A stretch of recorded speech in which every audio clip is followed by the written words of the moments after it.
Manel, não queres tu apresentar o nosso convidado?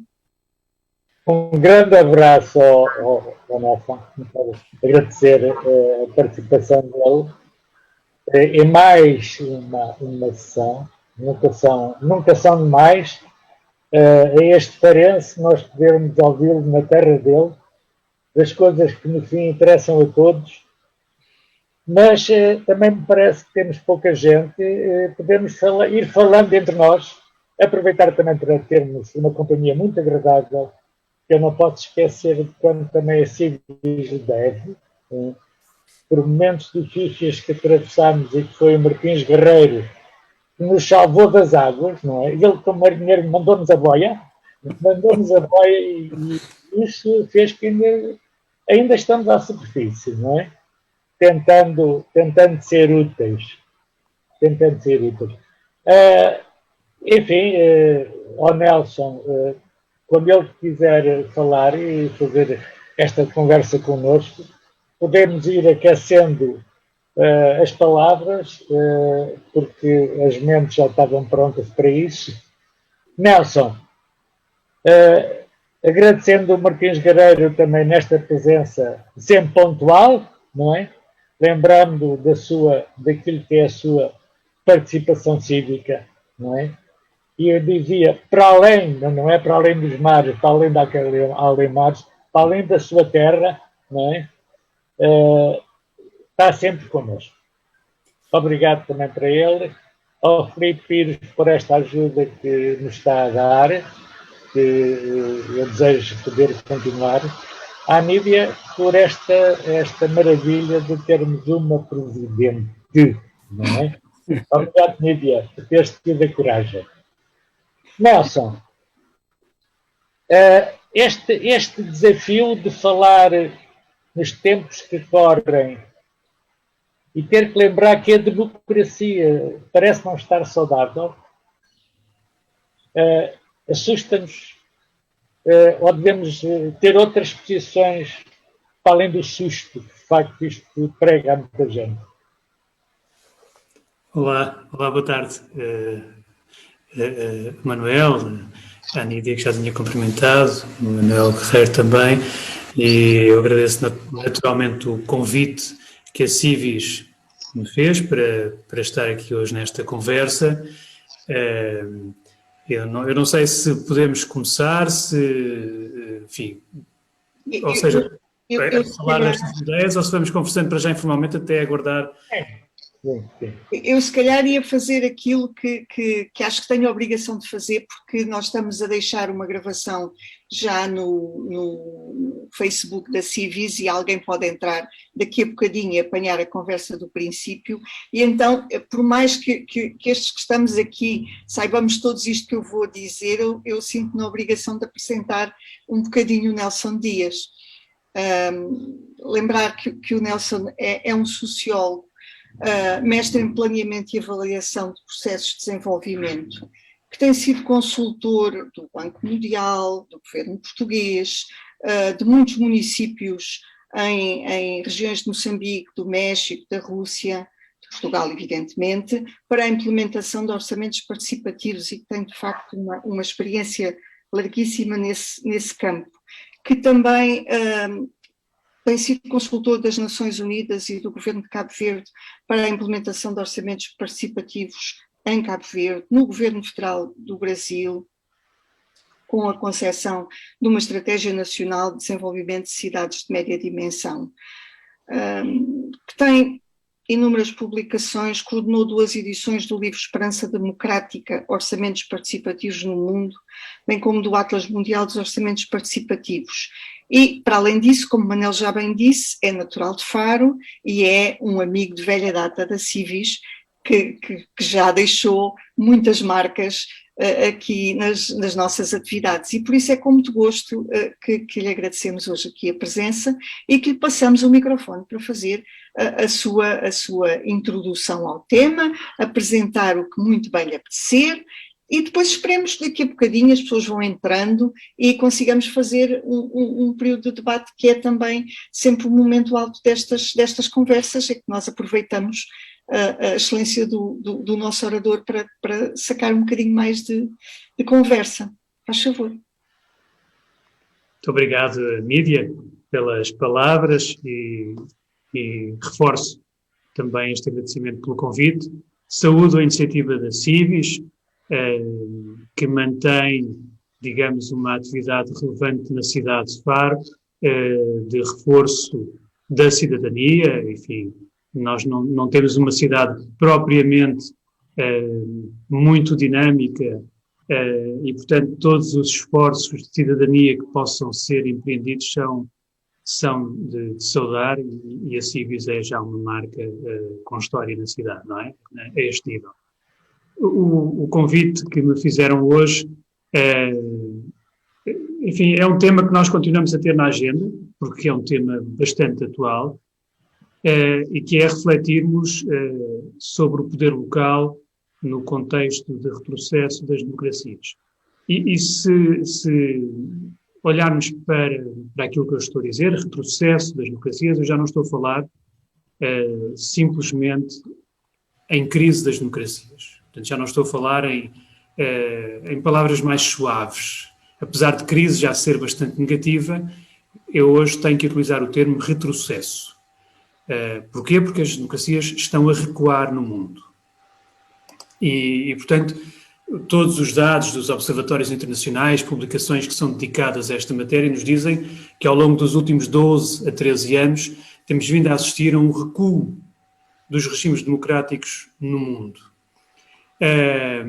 Isto é a constatação de que as democracias não são um caminho de sentido único, como se poderia julgar, e talvez um dos erros dos democratas e das democracias, ao contrário das ditaduras, seja acreditar na sua irreversibilidade, sem que as lideranças dela cuidem devidamente. E, portanto, as democracias são reversíveis.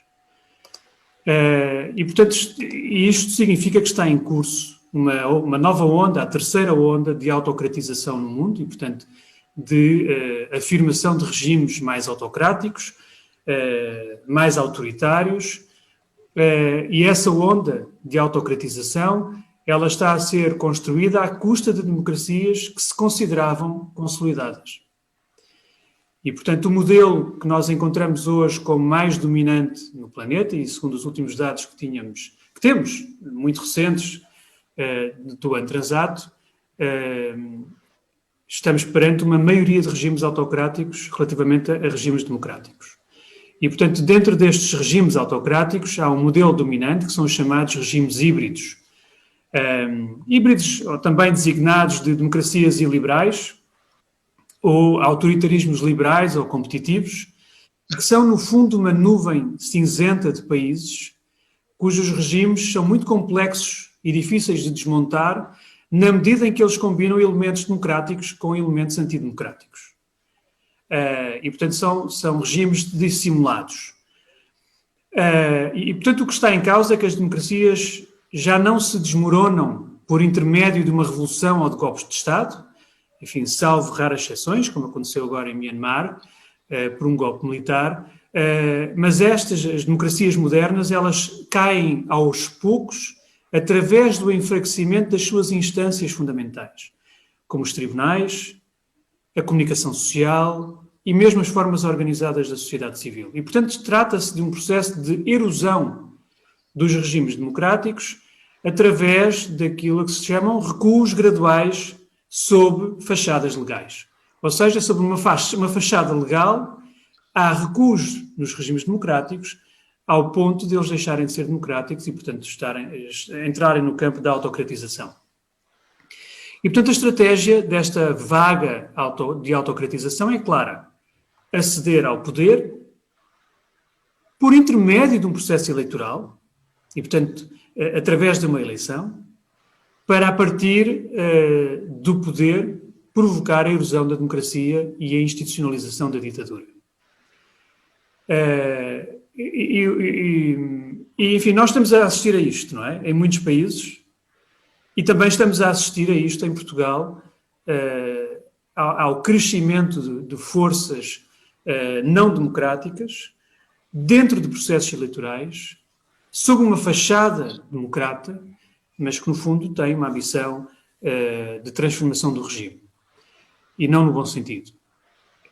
Mas é importante também refletir que, a par destas lideranças populistas, existe também uma crise de fé nas democracias, por parte da própria sociedade. Não é? As pessoas estão a deixar de acreditar na máxima de que os governos democráticos são formados pelo povo e funcionam para o povo. Esta máxima perdeu muito valor para muitas pessoas. É como se a razão coletiva continuasse a defender a democracia, mas cada pessoa individualmente estivesse profundamente desiludida com o seu funcionamento. Isto significa que as ameaças às democracias não residem apenas em líderes populistas ou de contexto, mas também no facto das democracias deixarem de ser percepcionadas como democracias pela própria sociedade, aceitando, enfim, como alternativa a alguns cenários mais autocráticos. E é por isso que forças populistas e não democráticas têm resultados eleitorais expressivos, não é? É porque as pessoas acreditam que esse pode ser um caminho alternativo. E, portanto, a imagem que eu gostava de transmitir agora é que as democracias, ou a democracia, está a afastar-se do coração das pessoas. Não é? As pessoas estão a deixar que a democracia se afaste do seu coração, levando, no limite, à falência de um ideal de comunidade, não é? De conjunto, de sociedade. E essa falência está refletida nas percepções das pessoas, como tenho estado a dizer, mas também nas ações concretas, não é? Ações como a desvalorização dos atos eleitorais, o extremismo, a polarização das posições, a violência física e verbal e o ódio por todos os que pensam de forma diferente. E isto é o nosso dia-a-dia, enfim, as redes sociais ajudam muito esta posição de afirmação do ódio, gratuito, e só porque somos diferentes, não é? E, portanto, lideranças populistas e autocráticas, por um lado, e populações descrentes, por outro, são a receita para a morte por dentro das democracias. E, naturalmente, este é um terreno muito fértil para a emergência de fenómenos políticos muito diversos, entre os quais esta atração que tem vindo a ganhar espaço pelas chamadas lideranças fortes, não é? Ou que se aparentam como fortes, como defensoras do fraco, e aparentam ser capazes de resolver rapidamente todos os problemas que afligem a sociedade, mesmo que isso implique recuos nos direitos democráticos. Esta é uma tendência antiga, enfim, mas que está hoje reforçada na atualidade, naturalmente ajustada aos novos contextos. E, portanto, é aproveitando esta deriva que os populistas gostam de se afirmar como sendo a salvação do regime. Não é? A estratégia destas lideranças políticas é muito clara. Criar, por um lado, a sensação de unidade do povo como uma entidade honesta, trabalhadora, orientada por princípios éticos incontestáveis e moralmente irrepreensível, que vive com sacrifícios e que é explorada pela elite que assume os cargos de governo, generalizadamente corrupta, incapaz, focada em servir os seus próprios interesses e não os interesses do povo. E, portanto, esta ideia da liderança de que há os oprimidos e há os opressores e que esta é a solução, digamos, esta liderança é a solução que vem resolver esse problema. E, portanto, este posicionamento populista, no fundo, visa capitalizar a seu favor a insatisfação das pessoas comuns, dos cidadãos e das cidadãs comuns, não é? Ao mesmo tempo que alimenta e que reforça essa insatisfação das pessoas, não é? Procurando, naturalmente, daí retirar todos os dividendos políticos e eleitorais. Portanto, esta é uma tendência muito clara, cada vez mais evidente, e que é preciso ser desmascarada. Mas é preciso também dizer que o populismo é bem mais do que uma crítica popular às elites. Porque se fosse apenas uma crítica às elites governativas, enfim, poderíamos viver, se calhar, melhor com isso, não é? É que, no fundo, o populismo representa também um ideal diferente da democracia, que é muito mais musculada e restrita ao ponto até de a poder eliminar. E, portanto, em posição de poder, estas lideranças querem materializar a ideia de um povo governado por uma liderança forte e carismática que fala e age em sua representação. E as consequências são muito evidentes por onde estas lideranças têm ganho posições de poder. Centralismo, autoritarismo, enfraquecimento das instituições democráticas, acompanhadas de intolerância ideológica, intolerância religiosa, intolerância étnica, intolerância sexual, como método de governo. Nós estamos a assistir a isso como método, como retórica, mas agora imaginemos isso como método de governo. E, portanto, é naturalmente um cenário muito perigoso para a democracia.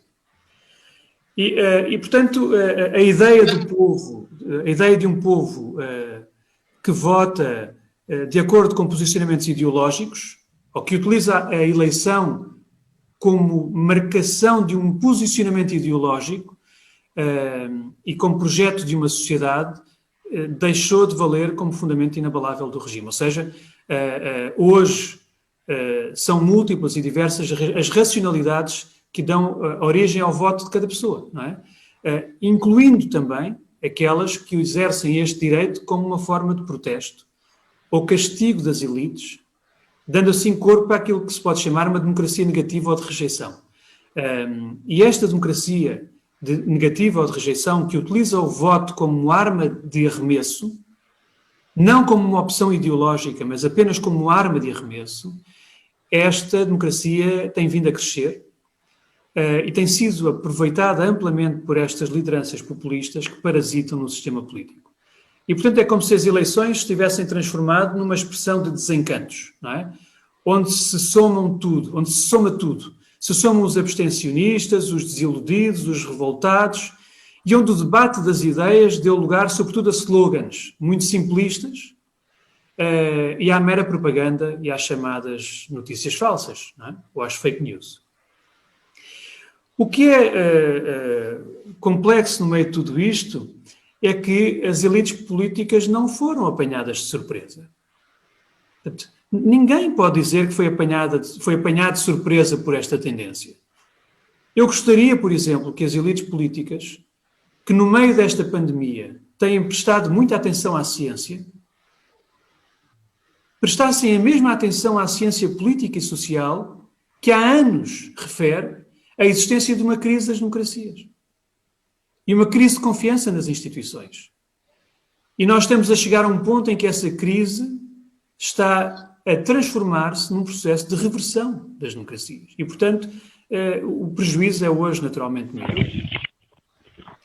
E, portanto, este é o contexto em que nos encontramos hoje, que não é um contexto dramático ou fatalista, porque não há caminhos únicos, mas é um contexto que nos deve preocupar e alertar de forma muito, muito importante, muito decisiva. E é neste contexto que o poder local ganha particular relevância, pela sua proximidade com as comunidades e pela maior facilidade que tem e objetividade numa relação eu diria, mais direta, mais transparente, mais próxima da realidade das pessoas e mais participativa. E, portanto, o poder local, democrático, representa, neste contexto de crise e de recuo das democracias, ou assume um papel de enorme relevância, porque ele tem a capacidade de reverter um contexto desta natureza, aprofundando os mecanismos de participação cidadã. Está em melhor posição para o fazer do que os Estados nacionais, cuja luta e a batalha é sobretudo pela credibilização do regime, a criação de enquadramento político e normativo, mas muitas vezes mais distante da vida concreta das pessoas e, portanto, mais distante também de promover processos de participação cidadã. E, portanto, como o foco também do nosso debate é este poder local democrático neste contexto. É preciso dizer que nós, enfim, comemorando agora mais um aniversário do 25 de Abril, devemos olhar para o poder local democrático em Portugal e perceber qual é o compromisso que tem tido com a participação cidadã. E eu devo dizer, enfim, que trabalho nestas matérias já há bastante tempo, há mais de 20 anos que estou dedicado à promoção de processos de participação cidadã. Devo dizer que não estamos hoje na mesma situação, não é? Não estamos de facto. E eu diria que, no limite, nós poderíamos identificar 3 patamares de compromisso do poder local com a promoção da democracia participativa ou com a promoção da participação cidadã. 3 patamares de compromisso, ou 3 níveis de compromisso. Há um nível de compromisso que eu chamaria o nível 0, que são aquelas autarquias, ou aquele poder local que exerce participação quando a isso é obrigado por imposições legais, e aqui nós encontramos, sobretudo, os municípios, as juntas de freguesia, mais os municípios que têm que abrir processos de consulta pública quando a lei assim os obriga. Portanto, esse é o nível 0 do compromisso. É fazer participação por decreto. E nós ainda encontramos em Portugal, passados todos estes anos, uma nuvem grande de municípios que reside neste compromisso. Ou seja, que não tem um enfoque e uma aposta decisiva na participação cidadã. E, portanto, é fazer participação porque a isso são obrigados. Há um segundo nível de compromisso de autarquias em Portugal que tem vindo a crescer e que é também uma nuvem com alguma dimensão. É uma nuvem menos escura do que a outra, é uma nuvem mais clara, mais transparente, de autarquias que naturalmente também cumprem o que têm que cumprir em matéria legislativa relacionada com a participação pública, mas que a isso têm vindo a adicionar novas formas de participação voluntária, ou seja, formas de participação em que o poder local não é obrigado a isso. E, portanto, está a fazer participação ou está a desenvolver mecanismos de participação de forma voluntária porque acredita que tem um papel e que todos os recursos que puder colocar no processo de participação é um investimento na democracia. E, portanto, eu diria que há aqui um grupo que vem ganhando expressão em Portugal nesta matéria. E depois há um terceiro grupo.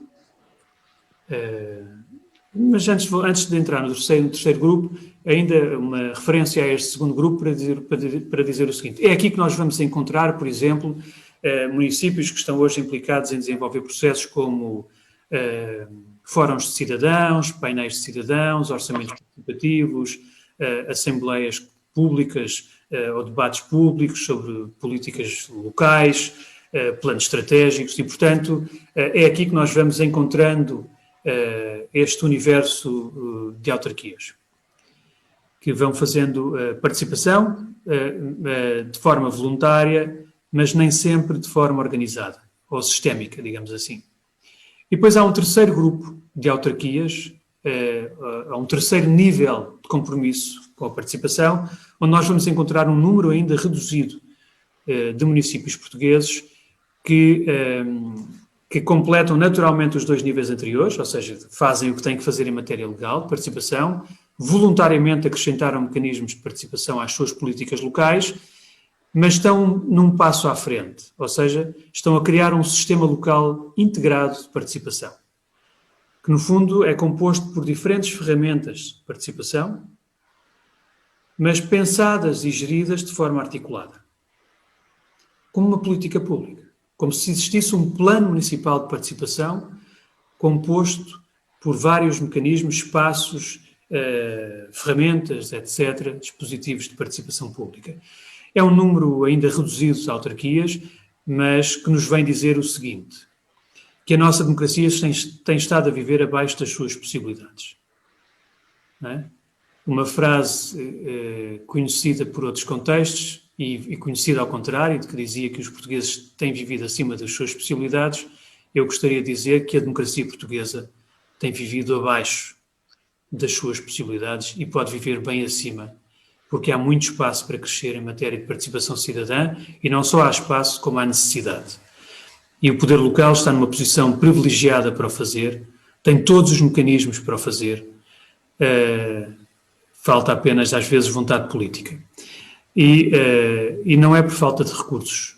Não posso aceitar o discurso de que não há recursos para se fazer participação cidadã, porque todos os recursos alocados à participação representam um investimento na vitalidade do poder local, representam um investimento na cidadania e um investimento na participação, que são elementos essenciais para que o regime respire, para que a democracia respire de uma outra forma e se exerça e se viva com maior intensidade. E, portanto, eu não posso aceitar, passados 47 anos do 25 de Abril, existam autarquias que dizem que não têm recursos para promover a participação. É mentira.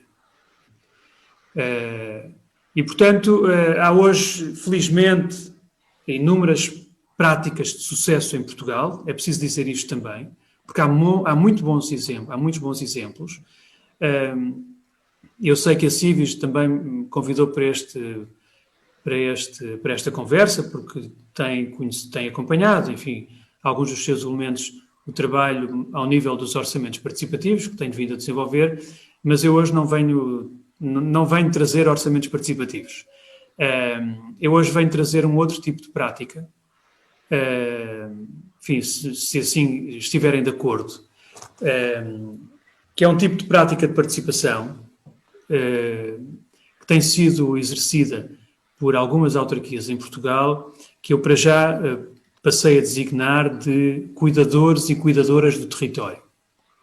Ou seja, são práticas em que as autarquias convocam os seus cidadãos e as suas cidadãs para serem co-promotoras de políticas públicas e serem co-gestores e co-gestoras do território. Eu, para já, utilizei este nome de cuidadores e cuidadoras do território, porque eu acho que ele evidencia de forma muito clara esta ideia de que as pessoas cuidam do seu território. E nesse sentido de cuidar, são co-produtoras de serviço público, de interesse público. Antes de passar a essa apresentação que eu trago, enfim, depois poderei partilhar aqui convosco o monitor. Não sei se há, entretanto, alguma questão que queiram colocar sobre esta minha primeira parte da intervenção ou se posso prosseguir. Não sei como é que pensam gerir o debate, se querem, enfim, intervir a meio, colocar questões para mim, enfim, como entenderem. Eu não sei, mas parece-me que por enquanto estamos a ouvir, não é? O que é que acham? Vamos ouvindo. Muito bem, então, se não há questões, se estiverem de acordo, eu vou partilhar aqui o meu monitor para vos mostrar. É um trabalho que estamos a elaborar, e agora digo estamos porque é uma equipa dentro da rede de autarquias participativas que está a fazer este trabalho. É uma rede composta por cerca de 60 autarquias em Portugal, municípios e freguesias, que tem uma aposta mais decisiva na área da participação e que estamos, nesse âmbito, a fazer o levantamento destes dados. E, portanto, penso que o nome que aqui trago é muito elucidativo, mas agora vamos tentar objetivar o que é que isto significa. O conceito é este, não é? Eu devo dizer que estes exemplos que vou trazer, enfim, entre outros, que estão a ser recolhidos, são excelentes exemplos de como se pode promover a participação pública a partir de uma autarquia. E, portanto, entende-se por cuidador ou cuidadora do território aquela pessoa que, naturalmente, no exercício da sua cidadania e, é importante dizer isto, numa ação de colaboração com o Estado, neste caso em particular as autarquias, se assume como coprodutor de um serviço público e cogestor de um território. Ao assumir funções diversas, que têm tido vários nomes, mas são funções de cuidar, de zelar, monitorizar, e administrar os bens coletivos de uma dada área. Esta função é pouco conhecida, mas ela tem assumido várias designações em função das realidades por onde se tem instalado. Tutores de bairro, tutores do território, zeladores do bairro, zeladores da freguesia, guarda-rios, padrinhos, madrinhas do espaço público, enfim, há inúmeras designações, mas todas elas cabem neste conceito de cuidador ou cuidadora. E este estatuto, enfim, estatuto de cuidador, tal como existem os cuidadores informais, que agora têm o estatuto reconhecido pelo Estado português, há também os cuidadores informais do espaço público, dos bens coletivos. Não é? E este estatuto convoca-nos, eu acho, para uma redefinição dos papéis do Estado e da sociedade. E, portanto, o Estado, que tradicionalmente promove serviços públicos, ele continua naturalmente a promover serviços públicos, mas neste âmbito ele passa também a tutelar serviços públicos que são assegurados por cidadãos e cidadãs em nome individual ou em nome da comunidade. E, portanto, serviços que o Estado não consegue assegurar ou assegura com pouca eficácia. Já vamos ver exemplos. Por outro lado, a sociedade e, portanto, o cidadão que era beneficiário de serviços públicos passa a ser copromotor desses serviços. Portanto, o cidadão que se assume como uma extensão do Estado na provisão de serviços e na gestão de bens públicos e, nesse sentido, um cidadão que é um elemento da governação do território. Trago-vos alguns exemplos. Começo pelos tutores de Cascais, que tem como missão, no fundo é um programa do município de Cascais, que começou há uns anos atrás com a designação de tutor de bairro e que, no fundo, trata-se de um interlocutor privilegiado entre a população do bairro a que essa pessoa pertence e os serviços da autarquia. E cabe a esta pessoa, a este tutor ou a esta tutora, monitorizar a área que lhe for atribuída. Não é? Pode ser o seu bairro ou pode ser uma outra área, digamos, de escala diversa.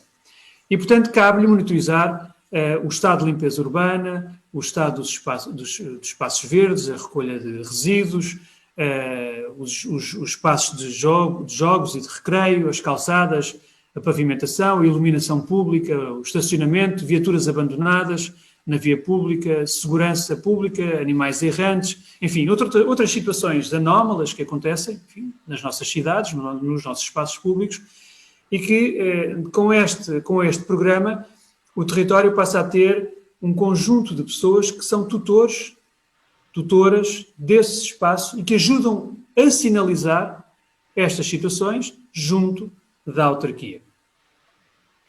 E, portanto, é importante dizer que estes tutores são considerados prioritários para os serviços municipais, porque a partir do momento em que eles fazem uma sinalização de uma anomalia, os serviços têm que responder com rapidez. Portanto, esta é a missão. Em termos de funcionamento, inicialmente a autarquia de Cascais entregou a cada tutor um telemóvel, numa parceria que tinha, enfim, com a Vodafone, e, portanto, cada pessoa tinha um telemóvel para poder contactar diretamente com os serviços, mas para agilizar a resolução dos problemas detectados por estas pessoas, a Câmara Municipal de Cascais passou a utilizar uma aplicação também para telemóvel que se chama Fixe Cascais. Atualmente, estes tutores, estas tutoras recorrem ao WhatsApp, a uma aplicação móvel também, para comunicar em tempo real com os serviços do município.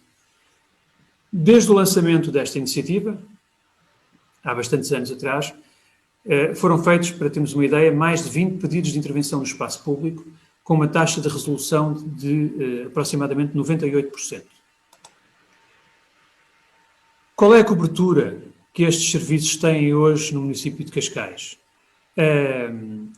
A realidade é que o programa Tutor de Bairro teve um enorme sucesso e obrigou a dois períodos ou dois processos de alargamento. Ao nível do território, portanto, o programa Tutores de Cascais cobre atualmente cerca de 95% da área do concelho. Portanto, estamos a falar de um território extenso que tem 95% da sua área coberta por tutores e por tutoras, numa rede que é composta por cerca de 280 pessoas, que são tutoras. E eu queria só fazer um parênteses para dar aqui uma nota para percebermos a relevância deste número. Mais de 50% dos municípios em Portugal não têm 280 funcionários. Okay? E, portanto, esta autarquia, para além dos seus funcionários, naturalmente, tem hoje uma rede de 280 pessoas, cidadãos e cidadãs, que cobrem o território e que, em tempo muito próximo daquilo que é o tempo real em que acontecem as coisas, estão a comunicar com os serviços os problemas que identificam. A área de abrangência do programa chega a mais de 95 mil alojamentos e aproximadamente 200 mil habitantes. Os tutores asseguram a preservação de 104 espaços de jogo e de recreio. Isto inclui parques infantis, circuitos de manutenção, 36 campos de jogos, 27 hortas urbanas, 3 vinhas, 2 pomares comunitários, além de 126 hectares de áreas verdes. É uma área bastante extensa que está a ser coberta por estas pessoas. Quais são as implicações deste programa? Ele tem, de facto, implicações muito significativas, não apenas ao nível do território, mas da organização interna da autarquia. São hoje 15 os funcionários do município alocados ao registro das situações e ao encaminhamento interno dessas situações para que elas sejam resolvidas, não é?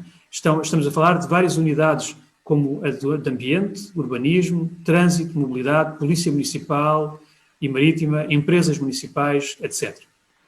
Diariamente, os tutores e as tutoras são acompanhados por 6 técnicos que efetuam visitas ao terreno e monitorizam os problemas reportados. Estamos a falar de uma técnica só para os tutores de bairro e também das praias, porque, entretanto, foi criada a categoria tutores de praia e foi ainda criada a categoria tutores de hortas, porque Cascais tem uma rede de hortas urbanas muito significativa e, portanto, tem 5 técnicos que apoiam a rede de tutores das hortas. E, portanto, isto representou também a reorganização interna dos serviços da autarquia para que possam responder com maior eficácia e eficiência às questões que são sinalizadas. Um outro exemplo que vos trago vem de Torres Vedras e chama-se Idosos Saudáveis e Ativos. E esta iniciativa é também muito interessante. Ela é destinada, digamos, à população mais idosa e ela tem 2 eixos, digamos assim. O programa ISA, ou Idosos Saudáveis e Ativos, ela cobre o património e cobre também questões rodoviárias.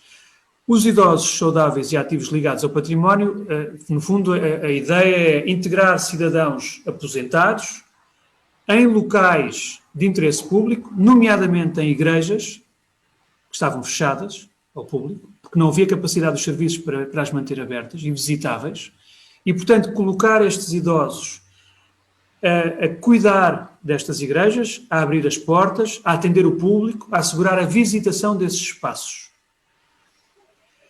E depois temos o ISA rodoviária, que no fundo são idosos também, aposentados, que devidamente preparados e identificados para o efeito, são colocados junto de passadeiras, de peões, nas estradas, que estão próximas das escolas, para nos períodos de maior afluência ajudarem ao atravessamento dos alunos e das alunas em segurança, tentando regular o trânsito automóvel, não é?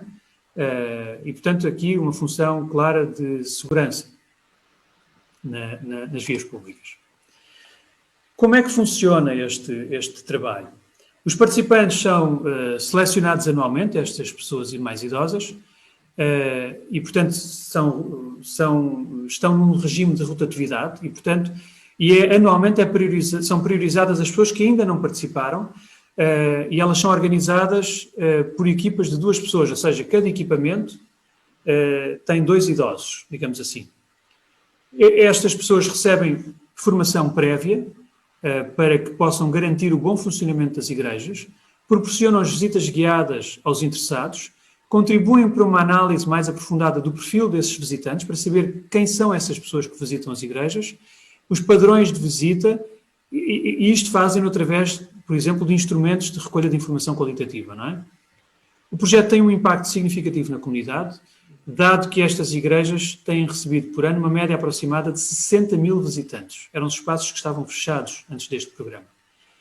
E, portanto, não estando aqui contabilizados neste valor os participantes em assembleias religiosas, naturalmente. E, portanto, falamos, até ao final do ano passado, mais de 900 mil visitas realizadas a estes espaços e que foram acolhidas por estes idosos.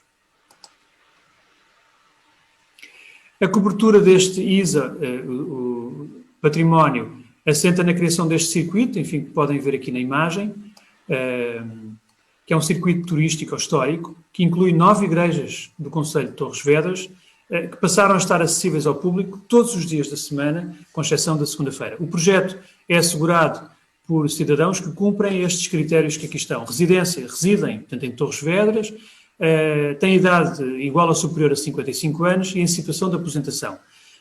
Até ao momento foram envolvidos 168 séniores nestas funções. É importante dizer que, neste caso, diferentemente do que se passa no outro que falei anteriormente, neste caso a autarquia paga um valor simbólico a estas pessoas idosas como complemento à sua aposentação, que é normalmente baixa.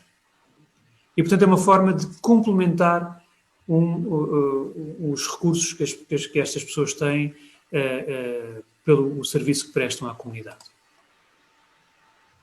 Trago-vos também o projeto Rios, iniciado em 2006, onde aqui a missão é a seguinte: promover a participação das pessoas na conservação dos espaços fluviais.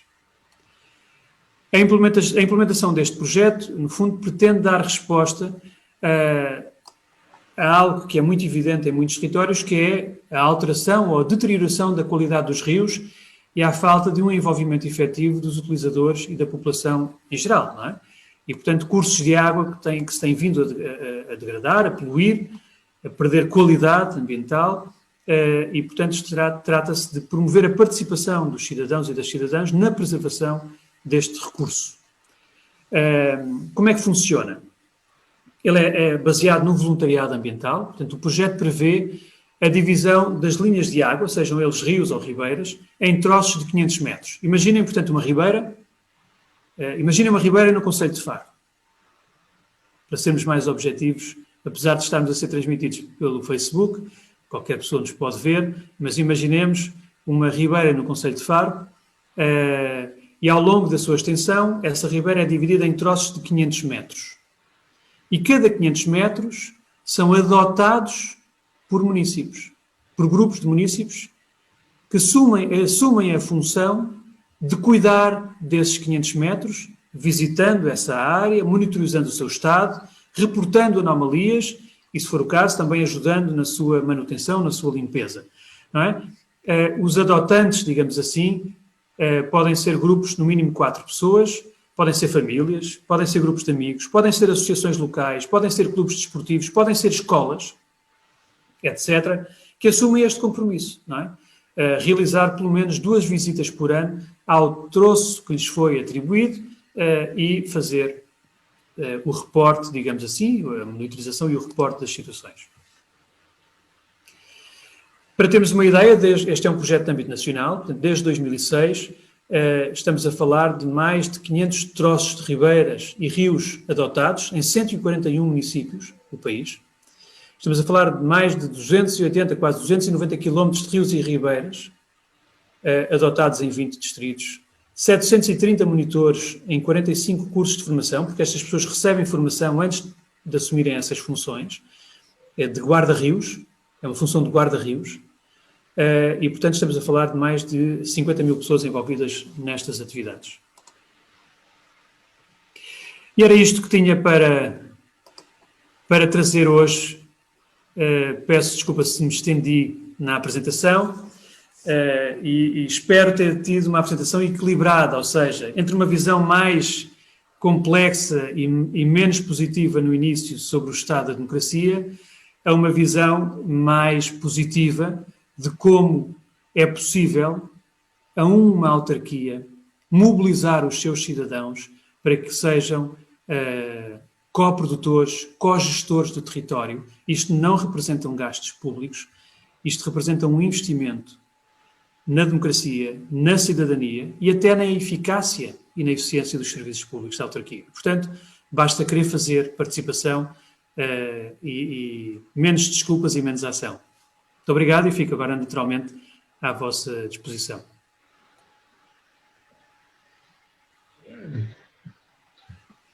Muito obrigada a nós, muito obrigada, que de facto é de uma clareza e de uma limpeza esta apresentação que nós ficamos muito grata.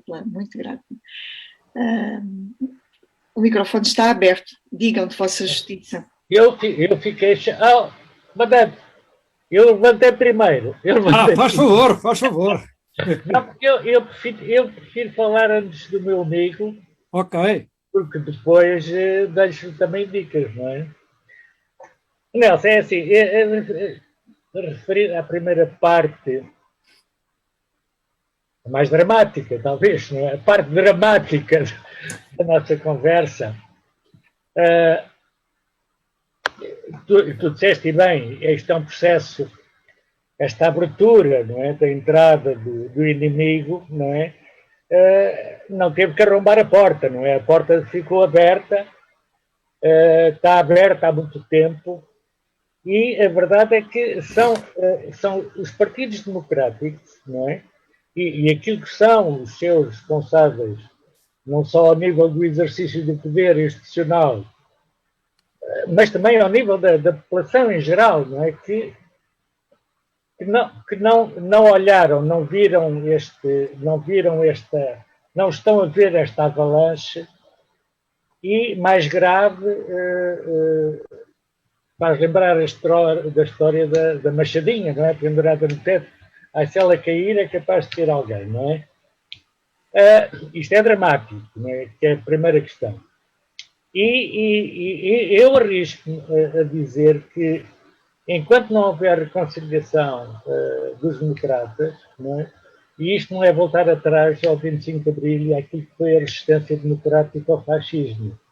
Eu estou a dizer, é a reconciliação, dizer assim, se a culpa hoje, não é das forças democráticas, não é? E dos democratas, não é? No fim, considerando que são as pessoas mais informadas e que não perderam o fio à meada, não é? Que percebem o que está a acontecer, são as pessoas mais bem preparadas para, de facto, encontrar uma plataforma comum de entendimento, não é? E deixarmos de brincar com a política, não é? Porque, no fim, é aquilo que tem vindo a acontecer. Não é? Isto é, em relação à primeira parte, eu considero, e recentemente, em algumas leituras que tenho feito sobre a reforma agrária e aquilo que foi depois a entrega e a dissolução de todo o processo, ainda hoje penso que subsiste entre comunistas e socialistas, não é? Pedras no sapato, não é? São tão fáceis de entender se nós percebermos, de facto, aquilo que é a história do Alentejo, aquilo que é o percurso e as consequências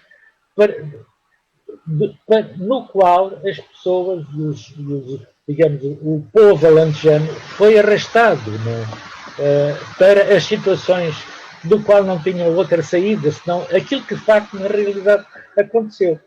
Portanto, entre comunistas e socialistas, enquanto não houver reconciliação, nós não encontramos, digamos, o instrumento principal de resistência ao avanço das forças de direita e digo mesmo fascista. Em Portugal, não é? Porque se Portugal é um exemplo, não é?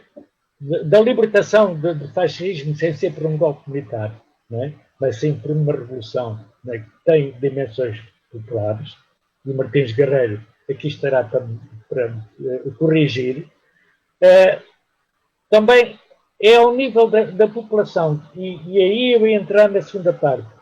Tu referiste, como aliás é o exemplo dos orçamentos participativos, em que, digamos, ele é desencadeado por um processo que, de certa maneira, tem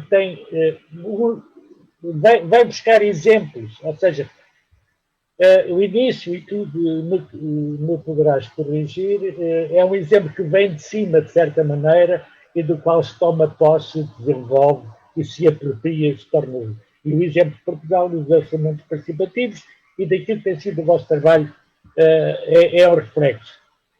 Mas então, falta aqui qualquer coisa, isto para ligar a segunda parte à primeira. É que não há iniciativa popular, não é? Aquilo que tem acontecido por mérito de gente dedicada, como é o teu caso, não é? São iniciativas que não são de raízes populares, não é? Há um entendimento, não é? Há uma rápida adesão popular aos processos de participação a partir do momento em que lhe é aberta a porta. Mas isto nas zonas, não é? Onde de facto existe abertura, não é? Não são nas autarquias nível 0, nem no nível 2 e no nível 3 e teremos que chegar a outros níveis. E vão acontecer exemplos que se vão arrastar no tempo, não é? Para poder fazer disto um processo nacional. Não é?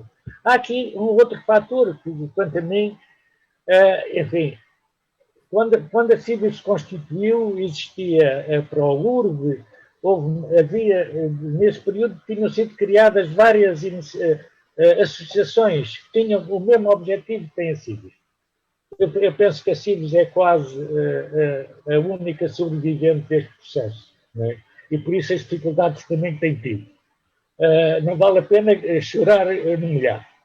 Mas a verdade é que também, noutras frentes, não é, daquilo que é manifestação popular, há, de facto, um abandono, não é? Há uma desistência. E isto ligado com a primeira parte, penso que é importante. Estas coisas não estão, para mim, não estão dissociadas. Não é? Há da parte do poder político. Aliás, logo com as primeiras alterações à lei das autarquias e do poder local, a descredibilização e a destruição dos conselhos municipais são a primeira facada, não é? Eu disse, tenho um exemplo vivo, porque pertenciam a um conselho municipal. Se calhar dos poucos que se constituíram no país, que foi em Lolé. E não parou, não é? O processo de afastamento das pessoas, a criação é uma fantasia dizer-se que existem. A consulta pública, de facto, é uma fantasia, não é? Serve para tapar os olhos, não é? Serve apenas para tapar o olho, não é participação. Não é? Aquilo que está a acontecer não é participação. Portanto, querer legalizar uma brincadeira, não é? Pronto, desculpem lá, eu penso que há também da parte dos cidadãos o abandono. Não podemos remeter para os responsáveis políticos aquilo que seria a sua obrigação enquanto estatuto que assumiram, não é? De construir um processo passando pela reconciliação, ou o que se chamar das forças democráticas, mas também se calhar é necessário ir à escola. Né? Nós temos um ensino cada vez mais voltado de costas para aquilo que é a participação cidadã. O ensino o ter introduzido a educação para a cidadania democrática, não é? Como se puder fazer outra, é uma farsa, não é? E tem sido, continua para mim a ser uma farsa, porque quando a Constituição está ausente da formação das crianças, não é? Quando aquilo que são os valores democráticos e republicanos, quando a própria história deste país e do mundo está ausente da formação dos nossos jovens. Passo a palavra.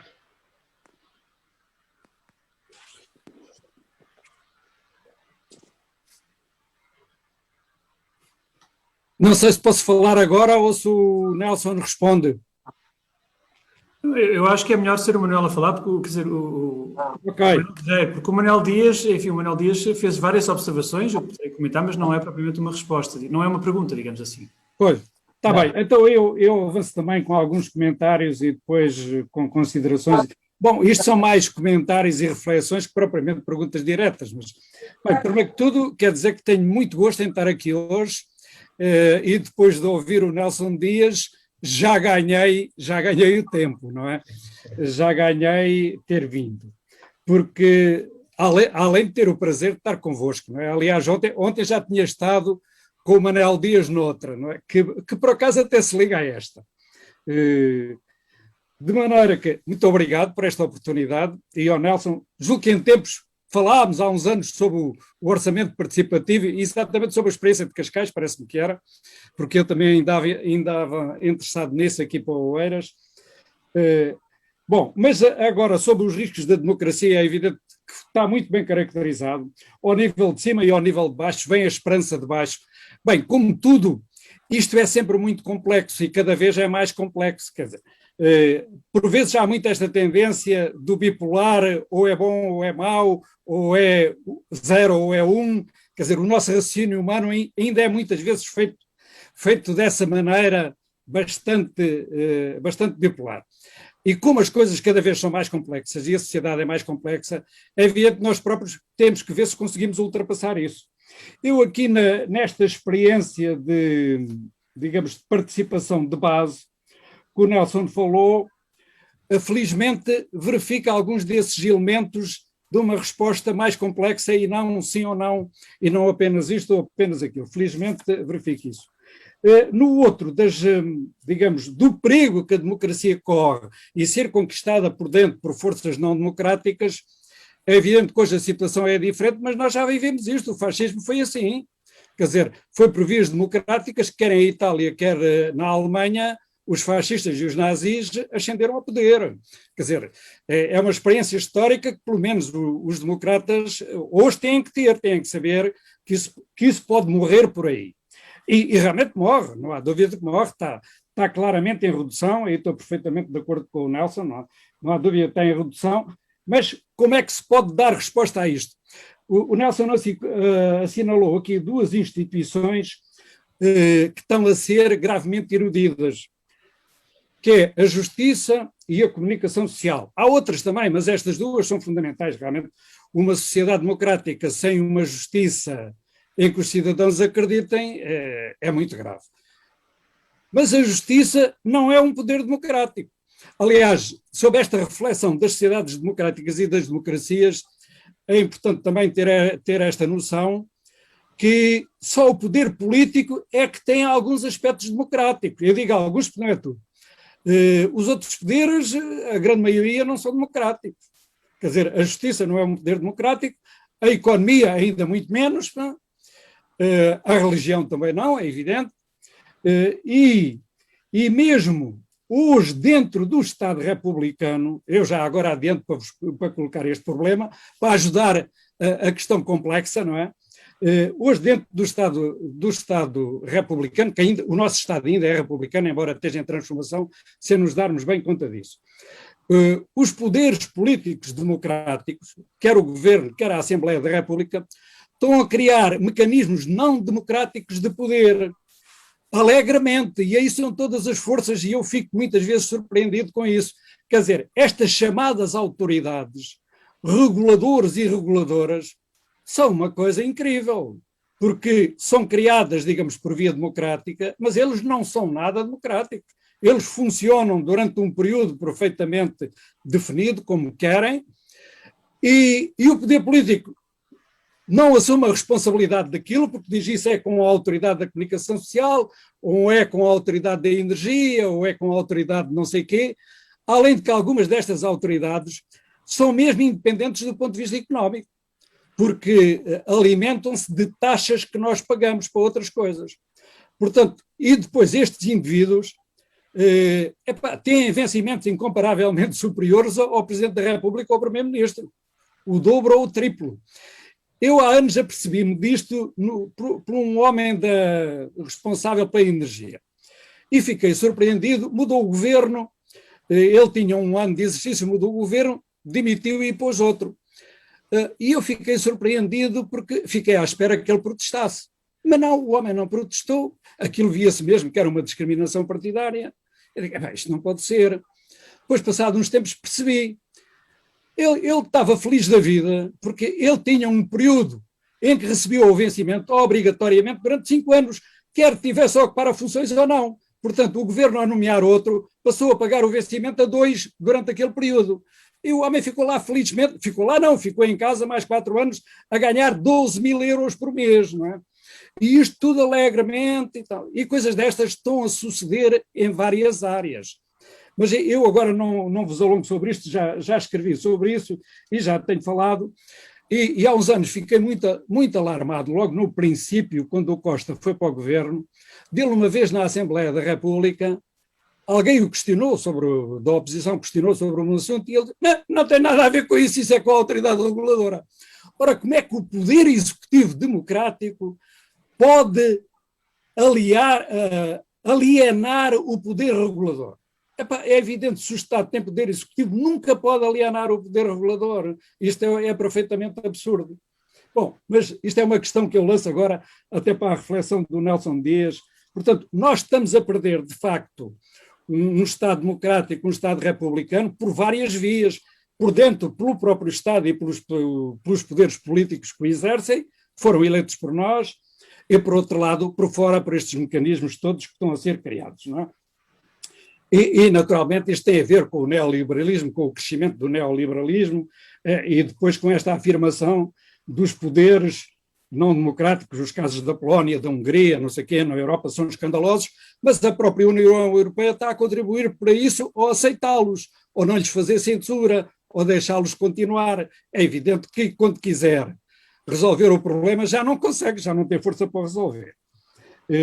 Mas, portanto, este problema em cima existe há muito tempo, está a existir, e o que me preocupa é que o cidadão comum, ou o cidadão mais esclarecido, ou mesmo o político, não tenha bem consciência disso.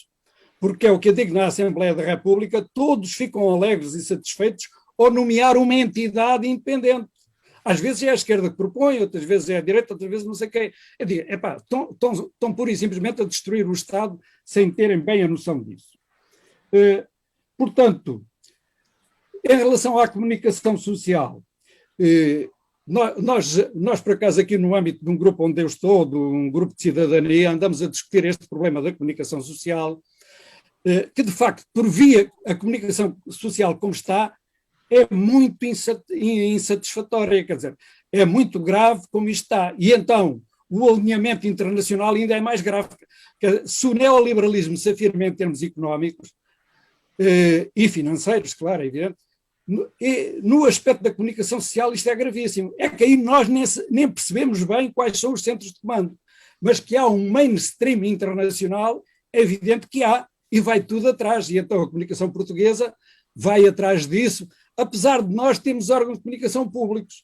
Por exemplo, nós temos uma televisão pública, e temos também, e a rádio também, e agora há pouco tempo, talvez 2 semanas, eu liguei às 8 horas para ouvir uma intervenção que sabia que o Presidente da República ia dizer qualquer coisa.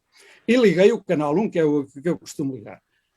E fiquei surpreendido, estava a dar um jogo de futebol. Passei para a SIC e a SIC estava a dar a intervenção do Marcelo. E eu digo, estamos perfeitamente ao contrário. Então, a televisão dá jogo de futebol quando fala o Presidente da República.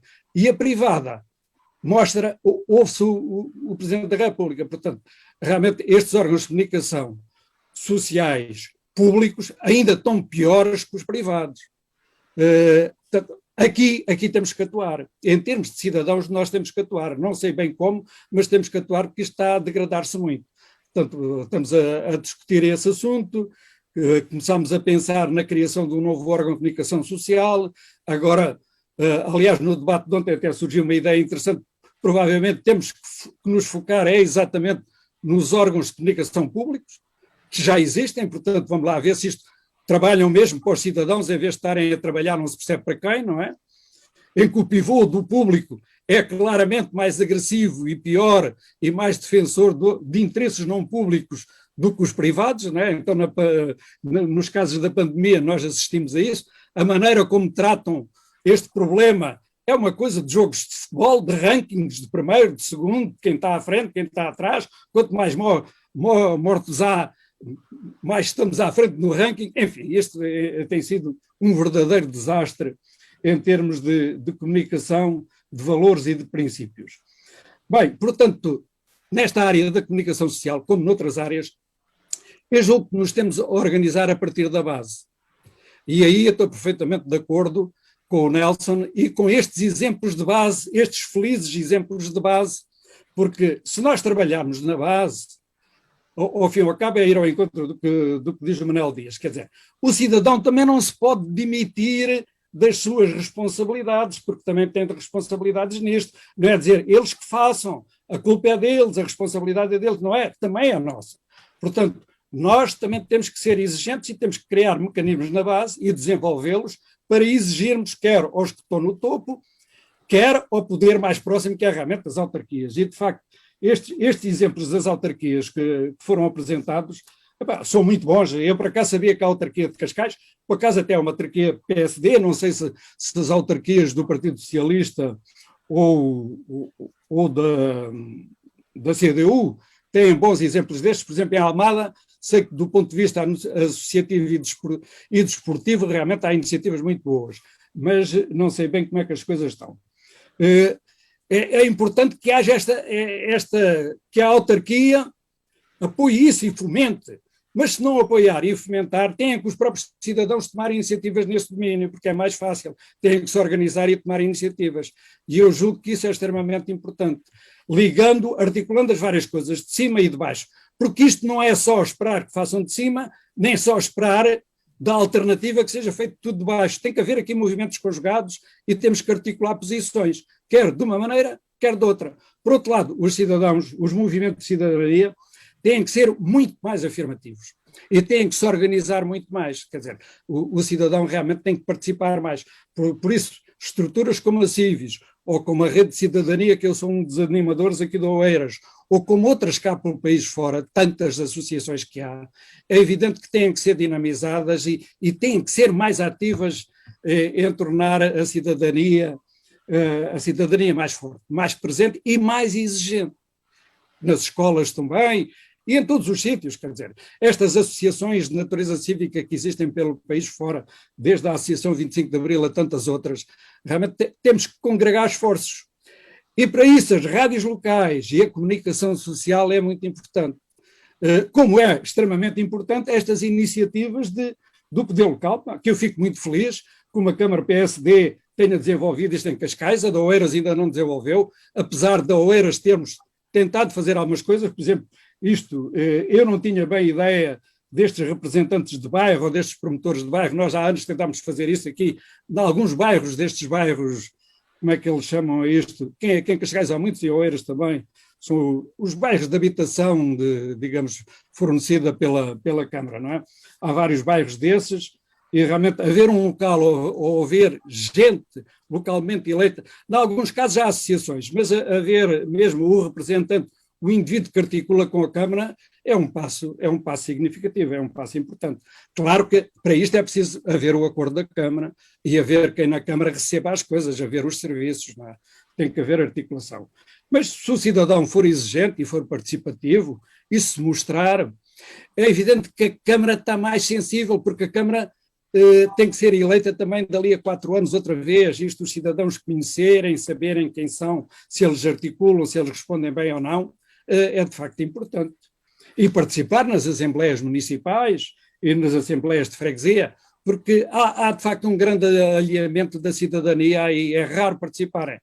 Eu já tenho ido a algumas assembleias municipais, aqui à Assembleia de Freguesia fui uma vez ou duas, mas há sempre um representante da Rede de Cidadania lá, mas somos 2 ou 3, a grande maioria não vai. Quer dizer, o próprio cidadão afastou-se um bocado. Eu posso pegar nisso, porque eu tenho aqui no Facebook exatamente uma observação da Madalena Guerreiro que diz exatamente isso. Os cidadãos vão desistindo das iniciativas e propostas pela ausência de respostas e apoio da autarquia. As propostas caem a saco roto.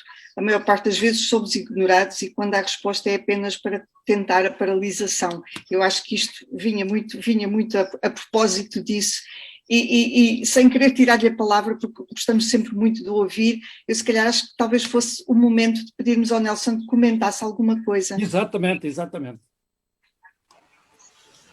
Bem, eu agradeço totalmente os vossos comentários. Eles acrescentam imenso a tudo o que já foi dito na primeira parte. E eu queria fazer duas notas, se me permitem. O meu posicionamento é político, mas não é ideológico, no sentido em que eu faço atividade política em prol da participação, mas não é ideológico, porque eu não estou, digamos, ligado ou fidelizado ou restringido na minha ação em função de qualquer partido político. E, portanto, eu não faço leituras da cor política da autarquia que promove a prática de participação, porque eu devo dizer que nós encontramos excelentes práticas de participação em autarquias do PS, do PSD, da CDU, enfim, não tenho dúvidas nenhumas sobre isto, como encontramos maus exemplos em autarquias governadas por todas as cores políticas. E, portanto, a participação para mim não é uma questão partidária ou ideológica ou partidária, é uma questão política. E se nós a colocarmos do ponto de vista ideológico ou partidário, não estamos a fazer um contributo para que a própria democracia local possa melhorar. E queria fazer este posicionamento, para mim é relevante. O segundo ponto é o seguinte. Eu comecei a minha intervenção por um contexto macro, enfim, porque é o contexto em que nos encontramos, mas depois tentei concretizar em coisas muito específicas para dar uma dimensão do que é realizável na vida das pessoas e para que não fiquemos no debate de que o problema é tão grande que a nossa capacidade de ação é zero. Porque às vezes, quando nós olhamos para a dimensão do problema e queremos tratar todas as dimensões do problema, ficamos de mãos atadas. Então, o que eu quis trazer para a segunda parte foram exemplos muito concretos. E devo dizer, eu trouxe 3 exemplos, mas felizmente em Portugal temos muitos outros de autarquias, e eu estou a falar no caso até da rede de autarquias participativas, que têm N exemplos muitíssimo interessantes que eu poderia acrescentar a esta apresentação. Não o fiz agora por uma questão de tempo, não é? Mas é bom dizer isto. Há muitas outras autarquias que estão a fazer trabalho muito interessante nesta matéria. Eu penso que é importante objetivarmos estas coisas para dar uma dimensão do realizável para o cidadão comum. Para que possamos sair desta sessão a dizer o seguinte: bem, há coisas que nós podemos fazer. E podemos fazer com a nossa autarquia ou sem a nossa autarquia. Porque tudo isto que eu estive aqui a dizer, estes exemplos em concreto, resultam de uma iniciativa autárquica que decidiu implementar estes projetos. Mas há ações que aqui estão evidenciadas e outras podemos aqui acrescentar que não dependem do aval de uma autarquia. Um grupo de cidadãos pode se organizar. O que é que impede um grupo de cidadãos ou uma associação cívica de apadrinhar e amadrinhar, digamos assim, uma ribeira? Não há nada que impeça. Não precisamos do aval de uma autarquia para o fazer, ou de qualquer outra entidade. Podemos fazer esse trabalho, podemos reportar o que há a reportar e fazer chegar a informação às autoridades competentes, seguramente, mas ninguém nos impediu de fazer a primeira parte. E, portanto, eu gosto muito de ir ao concreto para que as pessoas percebam que o ato da cidadania é um ato que não precisa de autorização. Precisa de organização. Isto ao alcance de todos. Todos significa todos mesmo. E não falo apenas da população adulta. Falo também de ir buscar os jovens. Porque só não são eleitores, mas são cidadãos e cidadãs. Portanto, eu acho que nós temos inúmeras iniciativas que estão à nossa disposição. Por exemplo, em Odmira existe uma prática interessantíssima no maior concelho em área do país e da Europa, de enorme extensão, e que tem um vasto leque de percursos pedestres. Percursos pedestres em zonas rurais, como muitos outros municípios têm, mas que, no fundo, depois há uma incapacidade dos serviços de gerir esse próprio património, não é? Então, os cidadãos e as cidadãs de Odmira podem apadrinhar ou amadrinhar percursos pedestres, o que significa que os vão percorrer pelo menos 2 vezes por ano, e, em cada percurso realizado, vão reportar à autarquia problemas que encontraram, derrocadas, deslizes de terra, sinalizações que desapareceram, etc. Porque o que está aqui em causa não é nós e os outros, não é os cidadãos de um lado e as autarquias do outro. É tudo o mesmo, somos todos o mesmo. E o território é de todos. O problema aqui é que, a partir do momento em que o Estado se organizou na sua estrutura política e administrativa, o cidadão demitiu-se de cuidar do seu território e atribuiu essa responsabilidade ao Estado, dizendo, bem, há um problema, é a Câmara que tem que resolver, ou é a Junta, ou é o Estado Central, é sempre alguém que tem que resolver porque nós pagamos os nossos impostos e demitimos-nos dessa função de cuidar do bem coletivo. Isso significa o quê? Por um lado, nós demitimos. Por outro, o Estado cresceu e é ineficaz. É ineficiente. As autarquias, está evidenciado nestas práticas que vos dei, que partilhei convosco e em outras, que o que está em causa também é que as autarquias não são capazes de gerir tudo aquilo que têm ao seu cuidado. E depois começam naturalmente a falhar. E não é aqui por má vontade, às vezes, é por incapacidade. Não têm funcionários, às vezes, para fazer funcionar e abrir portas a todos os serviços. Nós temos, pelo país fora, edifícios, serviços públicos, que estão fechados porque não têm funcionários suficientes. E as autarquias estão muito limitadas na sua capacidade de contratar, e às vezes não é porque não possam financeiramente suportar e ter mais funcionários, é porque não podem legalmente contratar. Então o Estado cresceu em competências, em responsabilidades, em atribuições e tem uma máquina que não consegue responder a tudo isso, como a simples monitorização de um percurso pedestre. Então, eu acho que é preciso encontrar aqui uma outra atitude, que é uma atitude de colaboração Estado local, cidadão, cidadã, em que os cidadãos e cidadãs são co-gestoras do espaço público, dos bens coletivos, e são co-promotoras de serviço público numa parceria com as autarquias. E isso pode partir da autarquia, como política pública, como pode partir do cidadão e das cidadãs, em proporem isso às suas câmaras municipais. Por exemplo, eu, no caso da cidade de Faro, acho que é muito evidente que falta há anos, é só um exemplo, falta há anos a criação de um regulamento municipal para a gestão de jardins comunitários. E o que é que impede um grupo de cidadãos e cidadãs de se organizar e propor isso à autarquia? Propor não é dizer façam, não é tirar a pedra. Propor é sentar, construir um articulado desta natureza e depois propor à autarquia para construir em conjunto.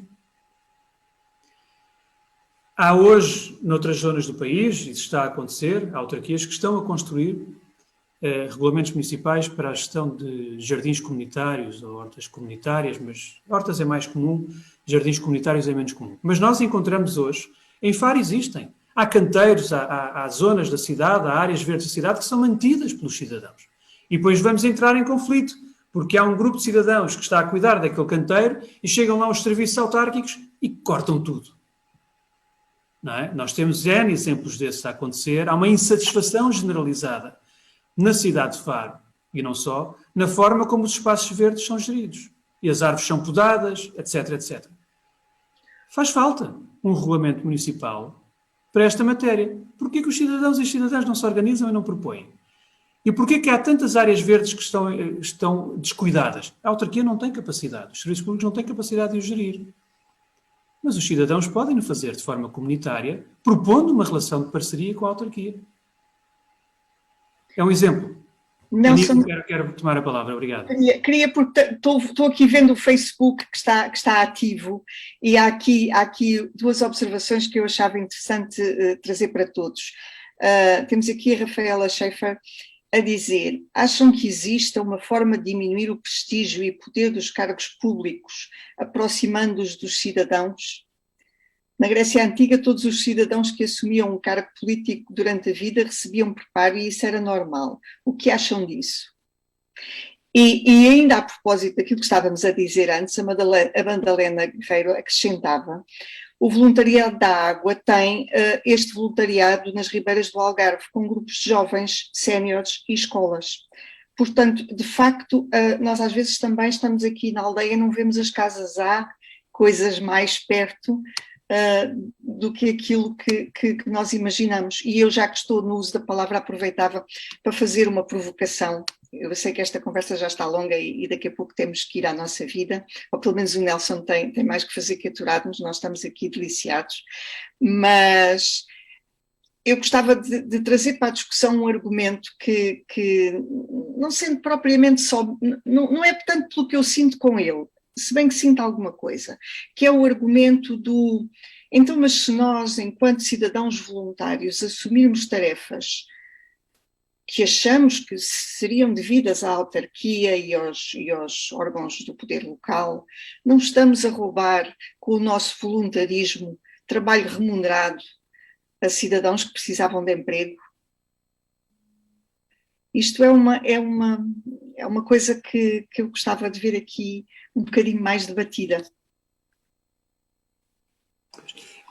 Nídia, eu agradeço as contribuições e vou tentar responder. Enfim, todos estes exemplos que aqui falei não são não estamos a falar de casos em que as pessoas estão a roubar postos de trabalho com o seu voluntarismo, não é? E, portanto, como eu disse há pouco, muitas autarquias portuguesas gostariam de poder contratar e não podem. E necessitam de poder contratar porque não estão a conseguir responder a todas as exigências que chegam. Portanto, é muito difícil também gerir isto. Temos que compreender esse lado. Uhum. Então, eu acho que é necessário encontrar uma atitude de colaboração e não apenas uma atitude de reivindicação e dizer nós e os outros. Agora, mesmo existindo essa atitude, não significa que o poder político em todas as autarquias esteja disponível para isso, não é? Mas eu acho que esse é um processo de diálogo, é um processo de conquista de espaço de participação. Tem que ser feito.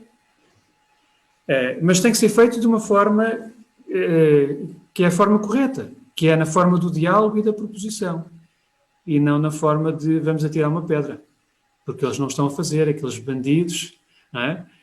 Podiam fazer e não fazem.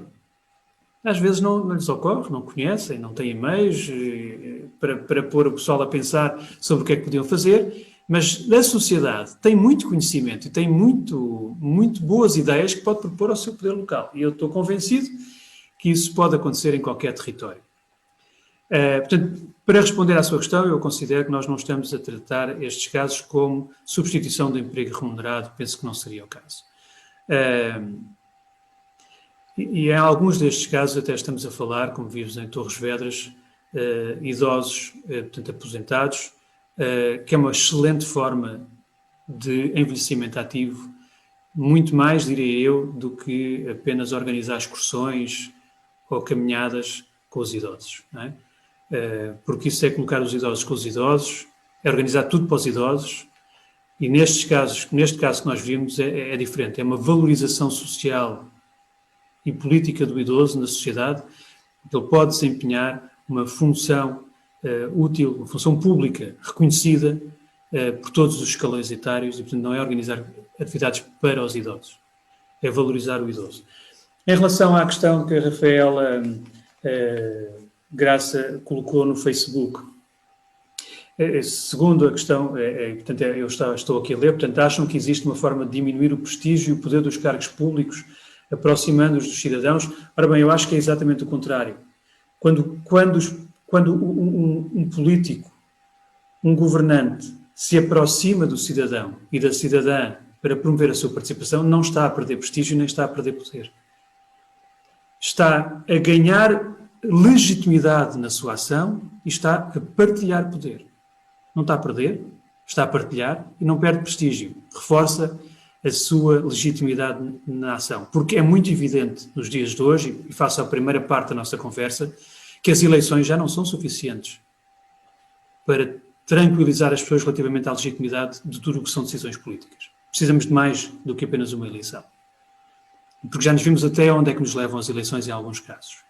Então, todas estas ações que estamos a falar são ações de reforço da legitimidade que vem do ato eleitoral e que se materializa diariamente na gestão das autarquias. E, portanto, eu considero que não é perder prestígio, nem é perder poder.